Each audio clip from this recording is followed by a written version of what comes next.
Ito po, may nagpunta po ako sa akin na isa po daw po siyang, siya po siyang player ng badminton dito, ay nagkaroon po daw po siya ng shoulder pain.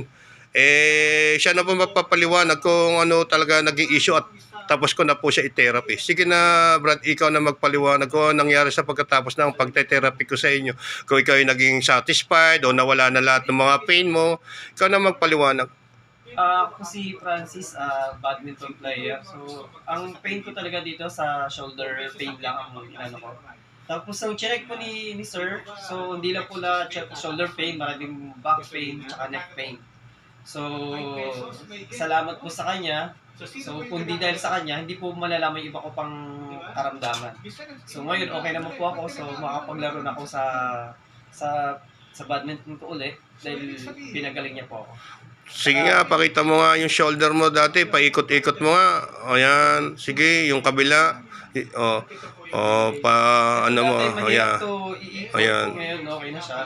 Hindi mahirap din itaas kanina, ano, yung talagang itataas ang sagad sa likod, ano. Pero ngayon, talagang komportable ka na, wala na lahat, ano. Nagulat ka, no. Dati, ang hirap ganun. Ngayon, okay na. Okay na.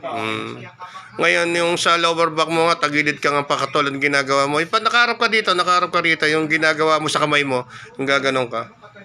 Yung gaganon, yung tapos gaganon yung ulo mo rito, pag ganon, no? Pag ganon. Yan, tingnan mo. Ramdam mo yan. Yan, ramdam mo yung lower ko yan. Okay na yung ganyan, ano.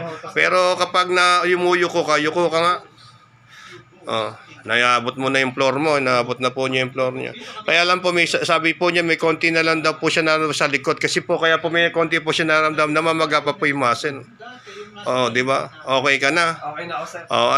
May recommenda mo ba ang kuya mo na ako isang professional mangilot dito sa Jeddah? Proven ba talaga ako? Proven na. Talaga.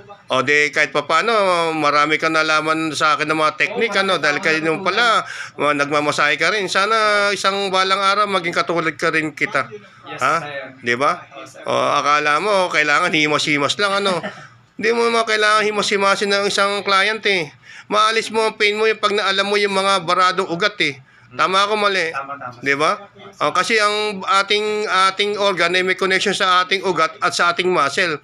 Nagwi-weak ang muscle dahil may baradong ugat. Pag natanggal mo yung baradong ugat, yung muscle na weak, nagiging strong. At mawawala yung pain. Tama po ba ako? Kasi po ang katawan ng tao ay may enerhiya po. May signal po ang katawan ng tao. Minsan po, may masakit ang knee, may pain din po sa elbow.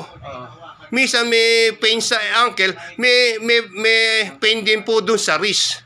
Kasi nga po, may signal po ang katawan ng tao. Pag may lower back po, may low shoulder din pain po.